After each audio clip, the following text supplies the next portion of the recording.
हमारे पड़ोस में एक आंटी रहती थी। इलाज के लिए अमेरिका चली गई। साल बाद वापस आई तो पापा के सामने हाथ जोड़कर बोली कि मेरी ज़िंदगी का कोई भरोसा नहीं, बस तुम्हारी बेटी को बहू बनाना चाहती हूँ। ये सुनकर पापा बहुत खुश हुए क्योंकि आंटी बहुत अमीर थी, जबकि पापा एक मजदूरी का काम करते थे। जल्दी मुझे ब्याह दिया गया। हर कोई मेरी किस्मत पर नाज करता था। विदाई होने के बाद मैं अमेरिका आ गई।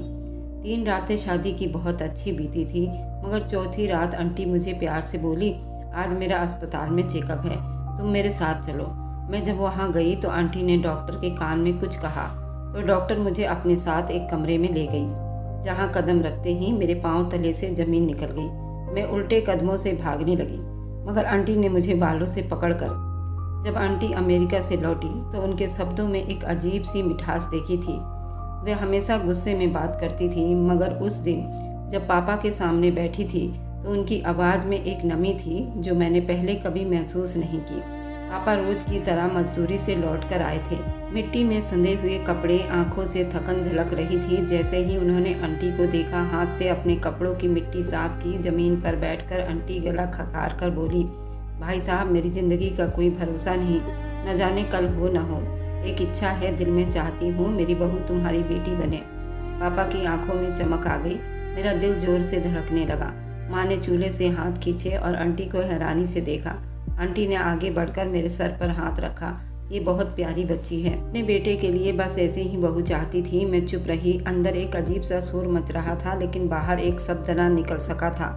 कुछ दिनों में बात आगे बढ़ गई। आंटी के बेटे जो अमेरिका में था, उससे वीज़ा के कागज़, सबकी बातें हुई। शादी की तारीख पक्की हो गई, लेकिन विदाई के बारे में आंटी ने साफ कहा, विदाई उस दिन होगी जब उसके पासपोर्ट और वीज़ा सब तैयार हो जाएंगे। मैं अपनी बहू को सीधा अमेरिका लेकर जाऊंगी, दुल्हन बनाकर ले जाऊंगी। सबको ये बात बड़ी अच्छी लगी। हमारे जैसे गरीब लोग जो दिन भर की दिहाड़ी पर गुजारा करते हैं, उनके लिए ये सब एक सपना जैसा था। माँ दिन रात भगवान से प्रार्थना करने लगी। मोहल्ले की औरतें मुझ पर नाच करती। सब कहने लगी, अरे मनीषा को देखो, लड़की दुल्हन बनकर अमेरिका जाएगी। शादी के बाद सब कुछ बदल गया था। मेरा पति आया था सिर्फ शादी करने के लिए। मैं तो उसे ढंग से देख भी नहीं पाई थी, लेकिन एक अजीब बात थी जो मुझे चुभ रही थी। उस दिन पंडित जी ने मेरी शादी करवाई थी।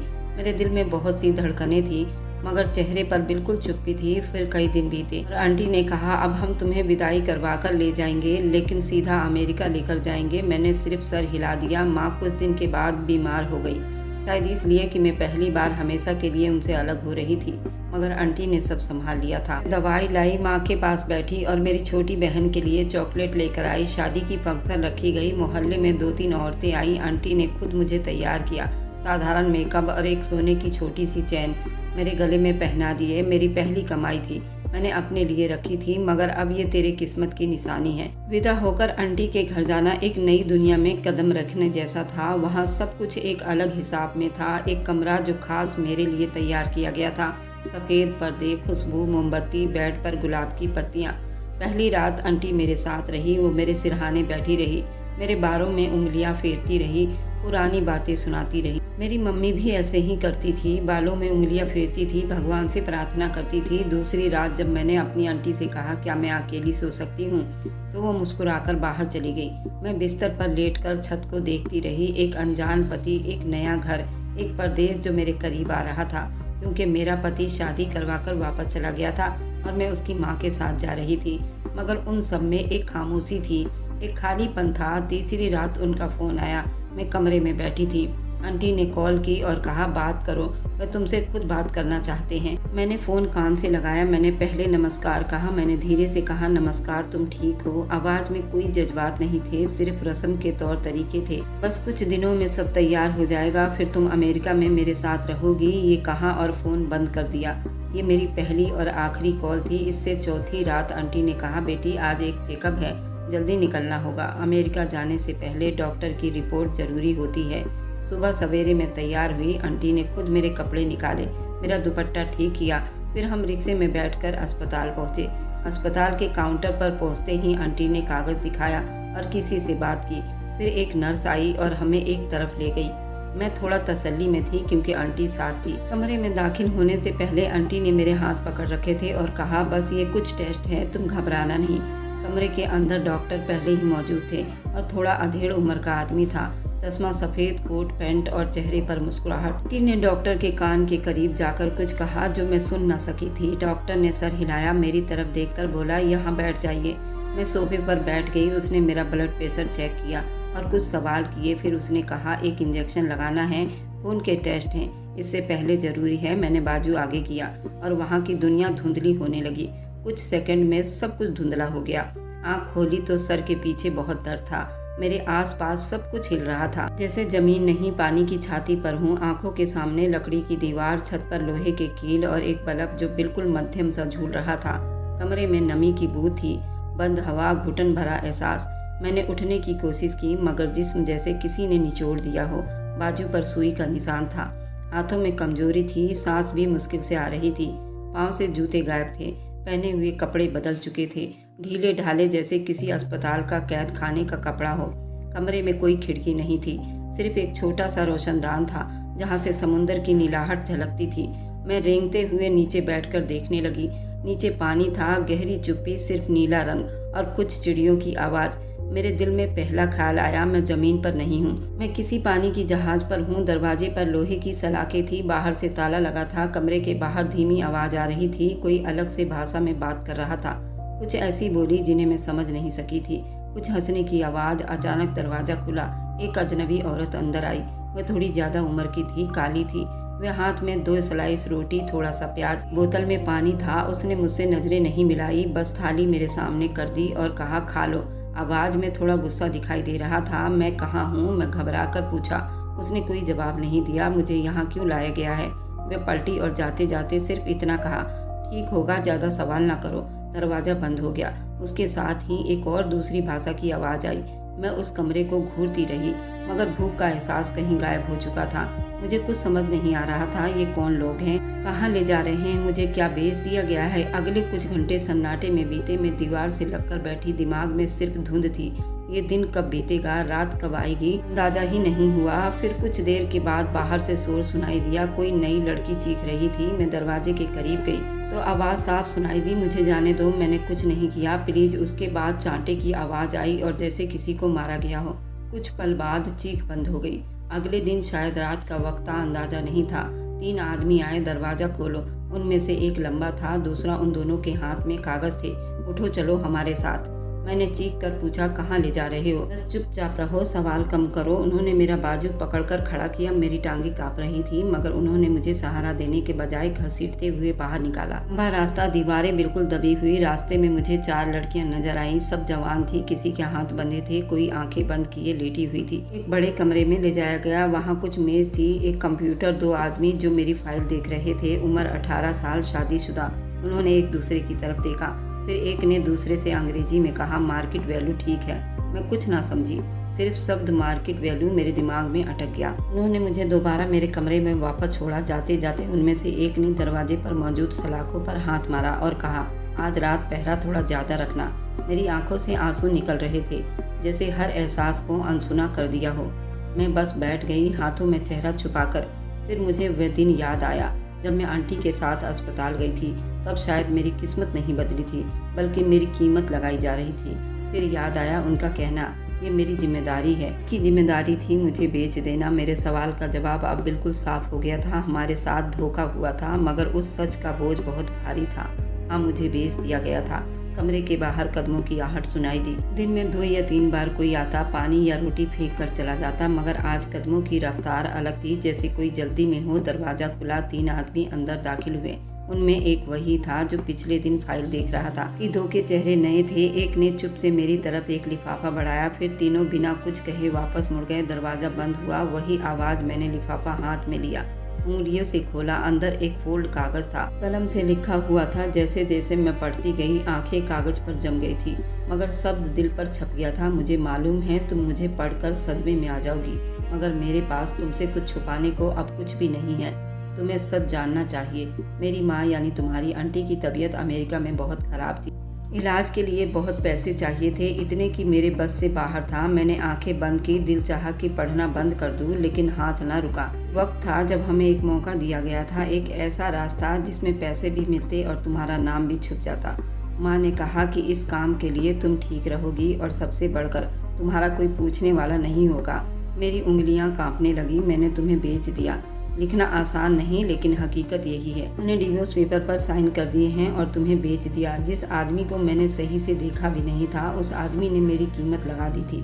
तुम अब आज़ाद हो उस कैद में।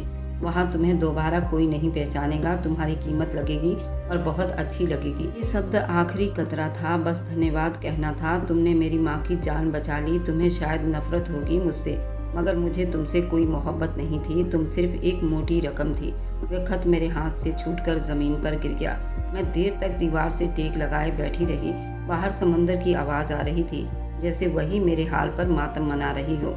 रोशनदान से आने वाली रोशनी बिल्कुल धीमी पड़ चुकी थी। मेरे हाथ में दिया गया था वह एक रसीद था, मेरी बर्बादी की कानूनी रसीद। रात गए किसी ने दरवाजे पर आने की आहट दी।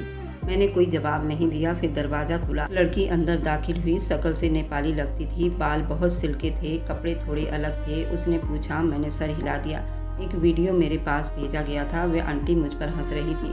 बचपन की दोस्ती का कर्ज उतारा है तुझे बेचकर। अपना वादा पूरा किया। और वे आवाज़ जैसे हंसी नहीं, पागलपन। मैंने उससे पूछा, ये सब कब तक चलेगा? वह बोली, जब तक तुम्हारे अंदर जवानी की ताजगी रहेगी, फिर हमें फेंक दिया जाएगा। अगले दिन 3 लड़कियों को ले जाया जाएगा। किसी ने भी आनाकानी की तो इसी समंदर में फेंक दिया जाएगा। मछली का निवाला बन जाओगी। बाकी सब बिल्कुल सुन बैठे रहे, जैसे हर किसी को अपनी बारी का इंतजार हो। दोपहर के वक्त दरवाजे के नीचे से एक नई चप्पल फेंकी गई। उस पर मेरा नाम मार्कर से लिखा हुआ था, मनीषा। मैंने वह चप्पल नहीं पहनी। मुझे सिर्फ अपना नाम देखकर लग रहा था कि अब मैं कोई इंसान नहीं, सिर्फ एक यूनिट हूँ।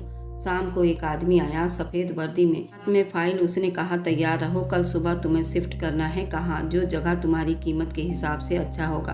फिर वो चला गया। सुबह होने से पहले ही मुझे जगा दिया गया। 2 आदमी कमरे में आए। एक ने हाथ में वर्दी जैसा कपड़ा लिया था, दूसरा छोटा सा बैग। उन्होंने कहा, ये पहन लो, कोई सवाल नहीं। मेरे सामने दरवाजे पर खड़े हो गए, जैसे अगर मैं मना करूं तो जबरदस्ती करेंगे। मैंने चुपके से वह खाली कपड़ा पहन लिया। सर पर एक दुपट्टा लिया जो आधा चेहरा ढकता था। बैग में मेरे वही पुराने कपड़े थे जो शायद पहले दिन बदले गए थे। जैसे मेरा बीता हुआ कल अब एक बोझ हो। कुछ ही देर के बाद मुझे कश्ती में बिठा दिया गया। 3 और लड़कियां साथ थी। सब चुप थी। कुछ घंटे में नाव चल पड़ी थी। फिर एक बंदरगाह पर उतर गई। वहाँ पहले से एक वैन मौजूद थी। मलेशिया की सड़कों पर चलती हुई खिड़की से बाहर देखने की परमिशन नहीं थी।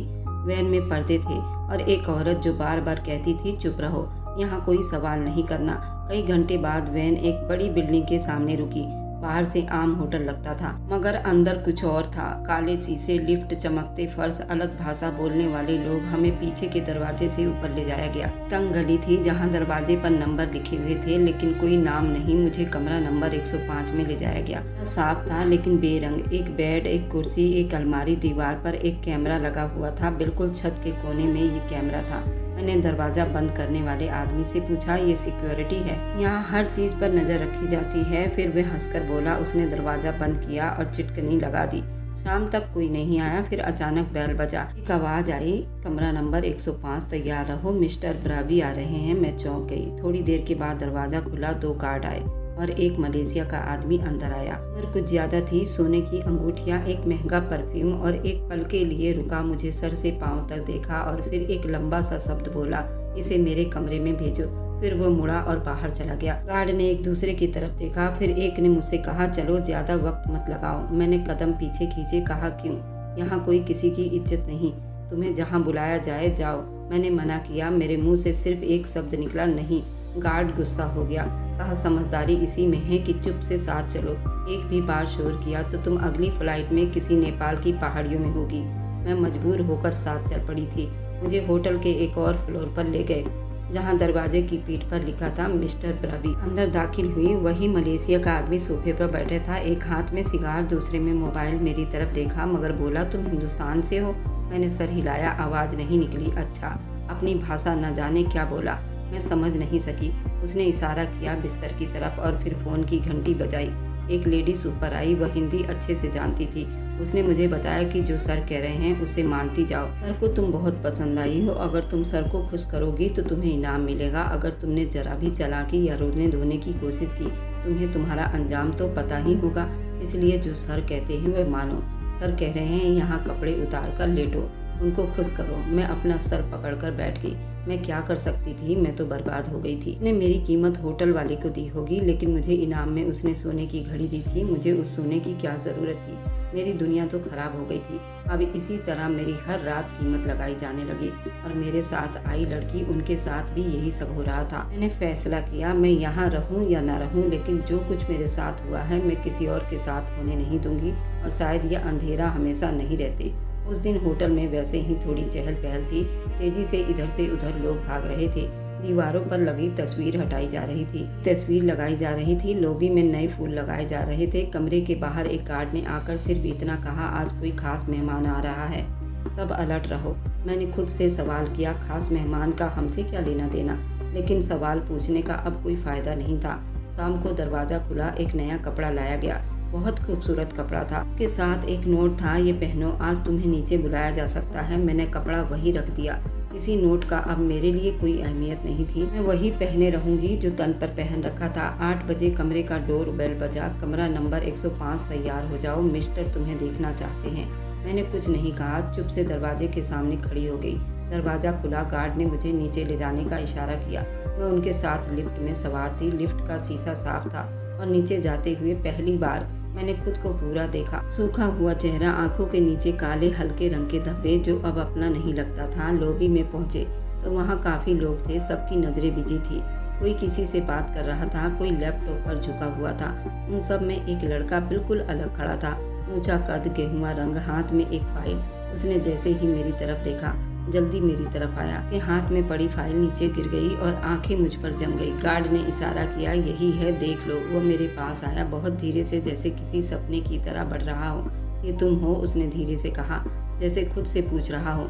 मैंने कुछ नहीं कहा, बस नजरें झुका ली। मेरा नाम सनी है, वो बोला। मैं यहाँ मलेशिया में एक टैक्सी बिजनेस का मालिक हूँ। मैं यहाँ किसी और काम से आया था, मगर जैसे ही तुम्हें देखा रुक गया।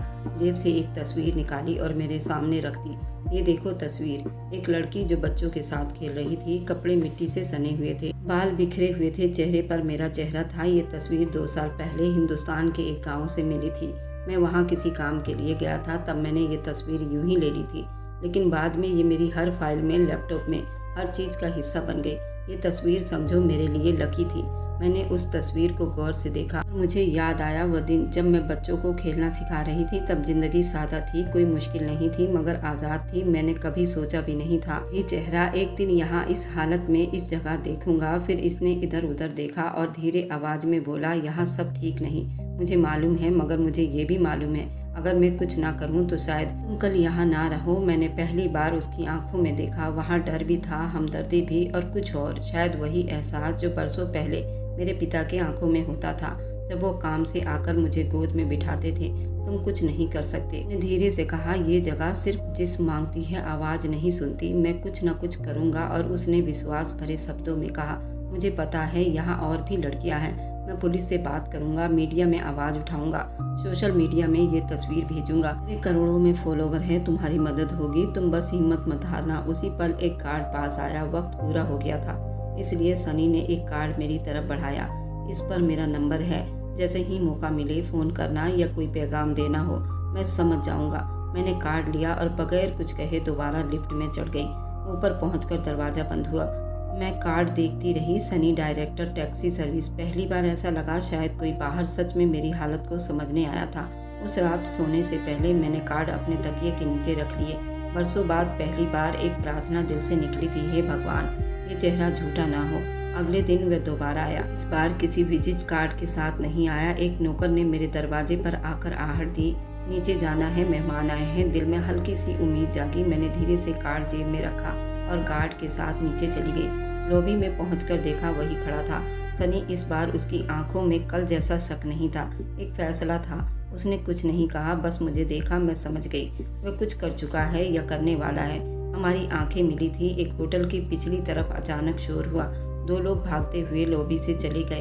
एक नौकर ने रिसेप्शन के फ़ोन से कॉल करने की कोशिश की, मगर सनी ने आगे बढ़कर फ़ोन की तार खींच ली। पुलिस आ रही है, सब कुछ बंद करो, किसी ने मलेशिया भाषा में कहा। 2 शब्दों में होटल की हवा बदल गई। दरवाजे बंद किए जाने लगे। गार्ड भागते नजर आए। मैं पीछे हटी। सनी ने आकर मेरा हाथ थामा। यही रहना, कोई भी आए तुम चुप रहना। फिर वह सीधा बाहर की तरफ भागा। कुछ ही पल बीते थे कि बाहर से गाड़ियों के दरवाजे खुलने बंद होने की आवाज़ आई।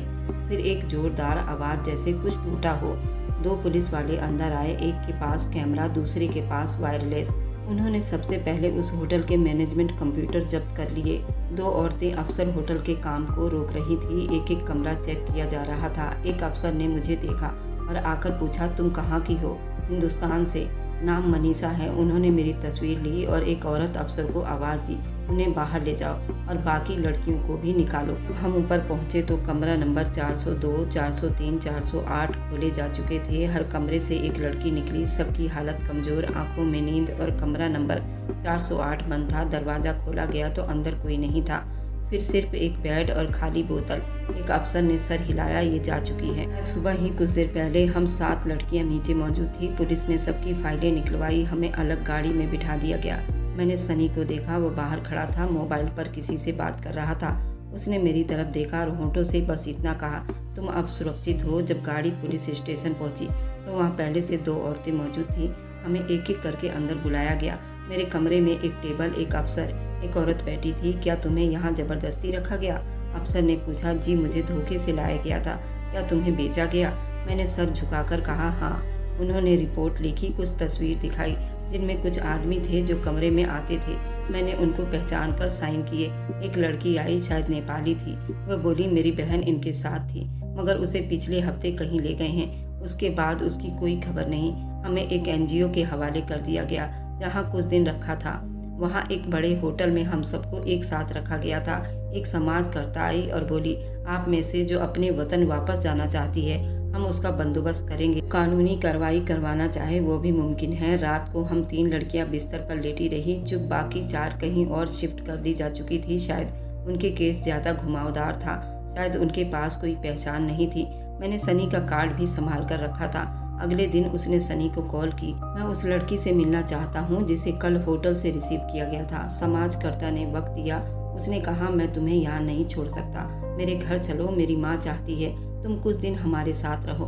मैंने मना नहीं किया। अब एक रिस्क था, लेकिन उसने जो किया था इसी वजह से मैंने मना नहीं कर पाई। 3 दिन के बाद उसके साथ उसके घर गई। पहली बार किसी दरवाजे पर कदम रखा तो किसी ने कहा, बेटी अंदर आ जाओ, तुम हमारे लिए अमानत हो, बोझ नहीं। ये पहली शाम थी जहां अंधेरा नहीं था। जब मैं उसके साथ घर में दाखिल हुई तो पहली चीज़ जो महसूस हुई वो खामोशी थी। लेकिन ये खामोशी वैसी नहीं थी जो मेरे पिछले कमरे में होती थी। यहाँ दरवाजे पर एक छोटा सा मंदिर बनाया हुआ था। दीवार पर माँ बाप की पुरानी तस्वीर लगाई गई थी। आंगन में लगे तुलसी के पौधे के साथ पूजा पाठ होती थी। धीरे से कहा, मम्मी आ गई है। एक औरत किचन से बाहर आई, हाथ में आटे की महक, आंखों में एक रोशनी। उन्होंने मेरे चेहरे पर नज़र जमाई। कुछ देर चुप से देखती रही, फिर आगे बढ़कर मेरे सर पर हाथ रखा, उंगलियां बालों में फेरी और बोली, बेटा अंदर आ जाओ, बाहर धूप में क्यों खड़ी हो? मैंने कदम अंदर रखा। अभी मेरे दिल में अनजाना सा डर था, लेकिन उनकी उंगलियों ने जैसे वह डर खींच कर निकाल दिया हो। कमरा छोटा मगर साफ था। एक सिंगल बेड, एक लकड़ी की अलमारी, खिड़की थी जिसमें सूरज की रोशनी अंदर आ रही थी। ये कमरा तुम्हारा है, जब तक चाहो यहाँ रह सकती हो। सनी ने सामान एक तरफ रख दिए। तुम्हें यहाँ पूरा सुकून मिलेगा। मेरे पापा की यादें इस घर में हैं और वह भी एक समाज सेवा इंसान थे। तुम्हें देखकर उनकी आत्मा को शांति होगी। हम चाहते हैं कि तुम एक हिंदुस्तानी हो, इसलिए इस कमरे में रुक जाओ। उसकी माँ मेरे पास बैठी, मेरे हाथ थामे चुप से चेहरा देखती रही, जैसे वह कुछ जानने की कोशिश कर रही हो। बगैर पूछे उनकी आंखों में वो सवाल नहीं थे जो बाकियों की नज़रों में हुआ करती थी। बस एक विनती थी, मैं खुद को सुरक्षित महसूस करूं। बेटा तुम खाना खाओगी? मैंने दाल चावल बनाई है। मैंने हाँ में सिर हिलाया, आवाज़ नहीं निकाली। उन्होंने मेरा हाथ चूमा, किचन की तरफ चली गई। सनी खड़ा रहा, फिर धीरे से बोला, कभी कभार इंसान को आवाज़ नहीं, माहौल चाहिए होता है। मैं जानता हूँ कि तुम कुछ कहना नहीं चाहती, बस समझना चाहती हो, यही काफ़ी है। अभी मैं बेड पर बैठ गई और खिड़की के बाहर देखा। नीचे सड़क थी, आम से बच्चे खेल रहे थे। एक औरत सब्जी वाला भाई सब्जी तोल रहा था। एक बिल्ली गली के नुक्कड़ पर बैठी थी। ये सब कुछ मामूली था, लेकिन मेरे लिए ये सब सपना सा लग रहा था। कुछ देर बाद उनकी माँ ने खाने की ट्रे अंदर रखी। बेटा अपने हाथ से खाओ और पेट भर कर खाओ, हम तुम्हें अपनी बेटी समझते हैं। मैंने निवाला मुंह में रखा, लेकिन आंखों से आंसू बहने लगे। ये पहली बार है जब मुझे बगैर किसी कीमत के कुछ मिला है। मैंने खुद से कहा। उनकी माँ मेरे पास आई, मेरे सर को अपनी गोद में रखा और बस इतना कहा, बेटा भगवान परीक्षाओं में डालता है, लेकिन उसकी छत्र छाया बहुत बड़ी चीज़ है। तुम यहाँ हो उसकी निशानियाँ हैं। अगले दिन सनी कुछ फाइलें मेरे सामने रखी। ये तुम्हारी दस्तावेज हैं जो हमने पुलिस से ली है। तुम अब कानूनी तरीके से आज़ाद हो। अगर चाहो तो हिंदुस्तान वापसी का बंदोबस्त किया जा सकता है और नहीं तो यहाँ रहकर नए कागज के साथ नई जिंदगी शुरू कर सकती हो। मैंने कुछ पल सोचा, फिर कहा, मैं हिंदुस्तान वापस जाना चाहती हूँ। वहाँ मेरे पापा हैं और शायद आप भी मुझे मेरी बेटी समझते हो। उसने सर हिलाया। ठीक है, हम सब साथ जाएंगे। अगले दिन सुकून से बीते। मैं रोजाना सनी की मम्मी के साथ किचन में वक्त बिताती, कभी उनकी बातें सुनती, कभी छोटे मोटे काम करती और मुझे रोज पूजा करने के लिए कहती, प्रार्थनाएं करती। एक शाम सनी ने आकर कहा, मम्मी चाहती है तुम अपने गांव फ़ोन करो, बात करो अपने पापा से। मेरे हाथ कांपने लगे। इतने साल बाद वो क्या मेरी आवाज़ पहचानेंगे? सनी ने मोबाइल मेरे हाथ में दिया। मैंने नंबर मिलाया। दिल जोर से धड़क रहा था। 5 बैल गई। फिर किसी ने फ़ोन उठाया। नमस्ते पापा। चुप थे। मैं मनीषा बोल रही हूँ। और रोने लगे। तुम्हारी आंटी तो कह रही थी तुम कहीं भाग गई हो। हमने तुम्हें कहाँ कहाँ नहीं ढूंढा। गम में तुम्हारी माँ चल बसी है। मेरी बच्ची तुम कहाँ हो? मेरा दिल कभी नहीं मानता था। मुझे लगता था तुम वापस जरूर आओगी। मैंने फ़ोन बंद नहीं किया। लेकिन कुछ देर दोनों तरफ चुप्पी रही, एक ऐसी चुप्पी जो शब्दों से ज़्यादा बोलती थी। उस रात मैं छत पर गई, आसमान देखा और दिल ही दिल में एक वादा किया, मैं अब कभी अपने आप को बिखरने नहीं दूंगी। मुझे मोहब्बत करने वाले लोग अभी जिंदा थे। वो बिना किसी कीमत की मोहब्बत करते थे। खुद को मेरे नसीब का वह हिस्सा समझते थे जिस पर अभी तक पर्दा पड़ा था। जब हिंदुस्तान वापस आने की तारीख तय हुई तो मेरे अंदर एक अजीब सी बेचैनी शुरू हो गई थी। सब कुछ ठीक लग रहा था, लेकिन दिल में एक खालीपन था जिसे कोई भर नहीं पा रहा था।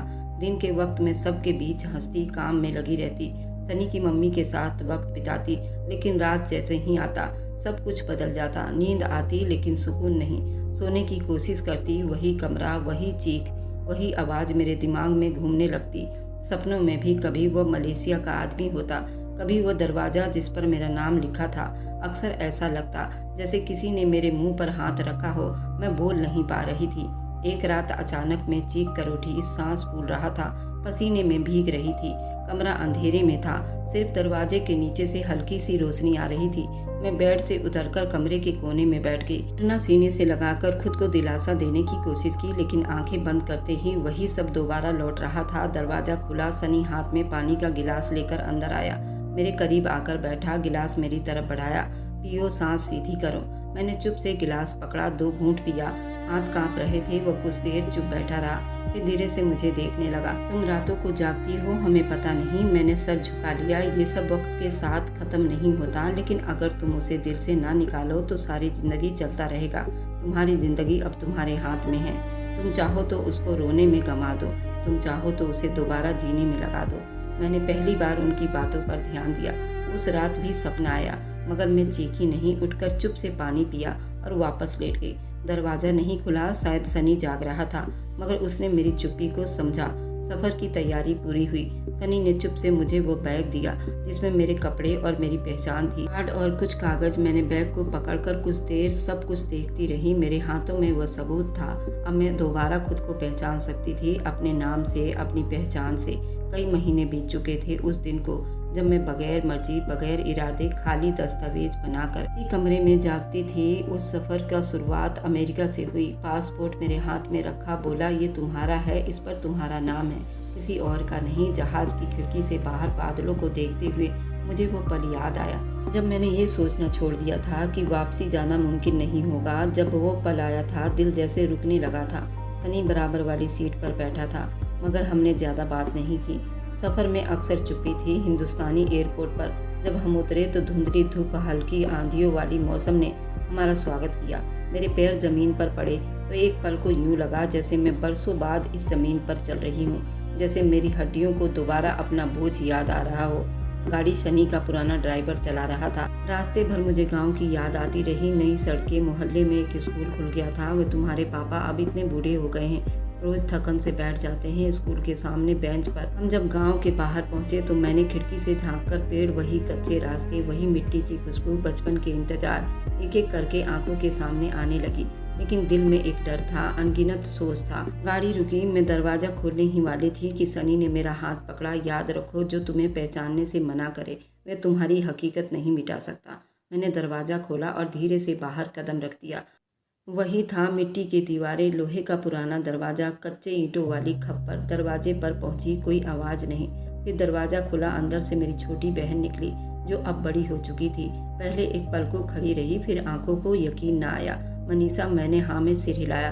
वह पीछे हटी, चीखते हुए अंदर गई। पापा, मनीषा दीदी वापस आ गई है। मैं अंदर दाखिल हुई। आंगन वही था, पुरानी लकड़ी की कुर्सी, चूल्हे के पास रखी मिट्टी की हांडी, एक कोने में बैठे पापा। से ही आगे बढ़ी, आंखों से आंसू बहने लगे, कदमों में जान नहीं रही। मैं पापा के सामने पहुंची कि वह खुद फर्श पर बैठ गए। दोनों हाथ उठाकर मेरे पांव पकड़ लिए। मेरी बेटी, मैंने तुझे विदा किया था बोझ समझकर, मगर तू जिंदा लौटी है। मेरे आंसुओं के बहाव थम चुके थे।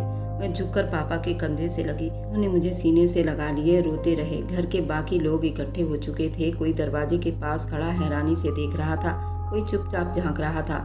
सनी एक तरफ चुप खड़ा था, जैसे ये पल सिर्फ हमारा हो। पापा ने मुझे देखकर कहा, क्या हुआ, कहाँ रहे इतने दिन? मैंने सिर्फ इतना कहा, पापा जिंदा थी, बस दूर थी। उन्होंने मेरे सर पर हाथ फेरा, तो मेरे लिए मरकर भी जिंदा थी। मैं रोज भगवान से प्रार्थना करता था, तू जरूर आएगी। भगवान ने मेरी प्रार्थनाओं को सुन लिया। तेरे साथ गद्दारी करने वाले लोग इतनी बुरी मौत मरेंगे, मुझे पता भी नहीं था। तेरी शादी के 2 साल के बाद तेरी आंटी वापस आई थी। उसने कहा कि तुम्हारी बेटी गुम हो गई है, अपना पासपोर्ट भी साथ ले गई है। उसे बहुत ढूंढने की कोशिश की, वह हमें नहीं मिली। लेकिन 2 महीने पहले ही हवाई एक्सीडेंट में पूरी फैमिली मर गई है। तुम्हारे साथ जो कुछ भी किया की सजा उनको मिल गई है। सनी आंगन में बैठा था, मैं चाय लेकर उसके पास गई। धन्यवाद कहा। उसने सवाल किया, धन्यवाद किस लिए? मुझे वापस लाने के लिए। उसने चाय की चुस्की ली और धीरे से कहा, अभी तो सिर्फ लाया हूँ, असल वापसी तुम्हारा जीना है, वह तुम्हें खुद करना है। चांदनी रात में आसमान की तरफ देखते हुए मुझे पहली बार लगा कि मैं ज़मीन पर हूँ और अब यहाँ से जाने का इरादा नहीं। पापा के घर लौटे कुछ ही दिन बीते थे, मगर ऐसा लगा था जैसे बरसों की थकन किसी नरम हाथ में धीरे धीरे उतरना शुरू की हो। मैं रोज़ सुबह आंगन धोती, माँ के पुराने गमले में पानी देती और फिर कमरे में आकर चुप से बैठ जाती। अब वही गाँव, मगर मैं अब वो नहीं थी जो कभी यहाँ खेलती, हंसती या सपने देखती थी। मेरा हर कदम नाप तोल कर था, जिसे जिंदगी किसी और की हो। मैं सिर्फ कर्ज उतारने आई हूँ। एक दोपहर पापा ने कहा, कल मेहमान आ रहे हैं, सफाई कर लेना। मैंने पूछा, नहीं, कौन आ रहे हैं? ना ही पापा ने बताया। लेकिन शाम तक जब मैं गली में 2-3 परचून वालों से सुना कि मनीषा के लिए रिश्ता आ रहा है, तो दिल में एक हलचल सी हुई। क्या वह सच में आएगा? दूसरी सुबह जब सूरज निकला, तो आंगन में वही दिन था जो बरसों पहले मेरे शादी के दिन बना था।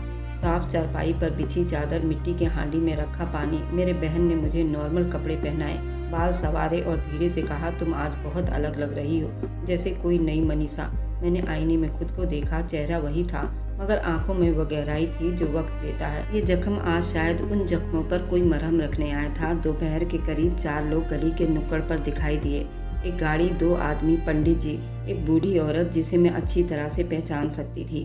वह सनी की माँ थी। मैं खुशी से झूम उठी थी, क्योंकि सनी को मैं चाहने लगी थी। वो एक ऐसा इंसान था, विदेश में रहकर भी उसने हिंदुस्तानियों के लिए जीना सीखा था। एक अनजान होकर भी उसने अपनों से बढ़कर काम किया था। उसने वे सारे घाव भर दिए थे जो उस आंटी ने मेरे दिल पर लगाए थे। सनी से मेरी शादी हो गई। सनी की माँ की इच्छा थी कि तुम जब चाहो मलेशिया आ सकती हो, जब चाहे भारत में रह सकती हो, तुम्हें कोई रोक टोक नहीं है। ये शादी सनी की मर्जी से हुई। सनी चाहता है कि तुम्हें सब आज़ादी मिले जो तुम जीना चाहती हो। मैं शादी के 1 साल तक हिंदुस्तान में रही थी। मेरी बहन भी बड़ी हो गई थी। सनी ने मेरी बहन के लिए भी एक रिश्ता देखा था जो कि हिंदुस्तानी था। मेरी बहन की शादी सनी ने करवाई थी। वह भी बहुत अच्छा लड़का था। अब मेरी बहन भी उस लड़के के साथ बहुत खुश थी। मेरी बहन भी अब विदेश में शिफ्ट हो गई थी। मैं अपने बूढ़े पिता के साथ ही थी। सनी बीच बीच में आता था। फिर मुझे सनी से मोहब्बत हो गई थी। मैं सनी के बिना अब एक पल भी नहीं रह सकती थी। मैं अपने पिता के साथ सनी के घर चली गई। हम सब एक साथ रहने लगे। मेरी बहन भी बहुत खुश थी। यूँ शुरू हुई थी मेरी जिंदगी की कहानी, पर अंत बहुत अच्छी हुई। और मेरी वीडियो आप लोग जहाँ कहीं से भी देखते हैं, कमेंट में अपने शहर और राज्य का नाम ज़रूर बताइए। मुझे आप लोगों के कमेंट पढ़ने में बहुत आनंद आता है और उन सभी का मैं बहुत बहुत धन्यवाद करना चाहती हूँ जो लोग मेरी वीडियो को देखते हैं, लाइक करते हैं और शेयर करते हैं। अगर आपको आज की कहानी पसंद आई है तो वीडियो को ज़रूर लाइक कीजिएगा और अपने दोस्तों के साथ शेयर भी कीजिएगा। और हाँ, अगर आपने अभी तक हमारे चैनल को सब्सक्राइब नहीं किया है तो ज़रूर सब्सक्राइब कर लें। मिलते हैं हम अपनी कल की एक और नई दिलचस्प कहानी के साथ। मुझ पर सदा अपना प्यार और स्नेह बनाए रखें। सभी को मेरा प्यार भरा नमस्कार दोस्तों। खुश रहें, स्वस्थ रहें, मस्त रहें।